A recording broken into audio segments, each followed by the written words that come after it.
పెదవిపాడు మండలంలోని పాలపర్తి రోడ్లో ఒక ఆటో అలాగే ట్రాక్టర్ ఢీకొనడం వల్ల రోజువారీ మిర్చి కోతలకు వెళ్ళే కూలీలు ఈరోజు వాళ్ళకి పాపం దెబ్బలు తగలటం గవర్నమెంట్ హాస్పిటల్ దాంట్లో ఒక 6 మొత్తం కలిసి 12 మంది ప్రయాణం చేస్తున్నాం. 6 గవర్నమెంట్ హాస్పిటల్కి రావడం, మిగతా వాళ్ళు చిన్న చిన్న దెబ్బ తగలడం, వాళ్ళు అక్కడ లోకల్ ప్రతిపాడు హాస్పిటల్లో ట్రీట్మెంట్ తీసుకుని వెళ్ళారు.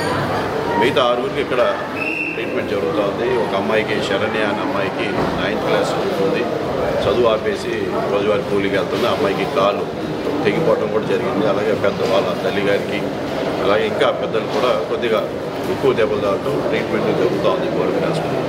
ప్రభుత్వ పరంగా ఏదైతే చేయాలో అన్నీ కూడా పూర్తిగా వాళ్ళకి సహాయ సహకారాలు మేము తప్పకుండా అందిస్తాం. వాళ్ళకి ఎటువంటి లోటు రాకుండా కూడా ప్రభుత్వం దాన్ని సాయంగా అందిస్తామని చెప్పి సందర్భంగా తెలియజేస్తాం. చాలా బాధాకర విషయం, ఎందుకంటే రోడ్స్ అక్కడ ఆటో వెళ్తున్న ఆటోని ఆ ట్రాక్టర్ సైడ్ చెక్క తగలటం వల్ల ఈ దుర్ఘటనకి కారణం. అది దీని మీద పోలీసు వాళ్ళు తగిన ఎంక్వైరీ చేస్తూ ఉన్నారు. ఆటో డ్రైవర్ కూడా ఇక్కడ ఉండటం జరిగింది. అతను కూడా దగ్గరుండి వీళ్ళందరూ కూడా తీసాడడం ఒక మంచి పని చేశాడు. సో ఏదైతే ఈ కార్మికులకి రోజువారీ కూలీలు అందరూ కూడా చెప్పడం చాలా బాధాకర విషయం. వాళ్ళందరూ రోజువారీ కూలీకి వెళ్తూ ఉన్నారు. వాళ్ళు పూర్తిగా సహాయ సహకారాలు అందిస్తామని చెప్పి ఈ సందర్భంగా తెలియజేస్తాం.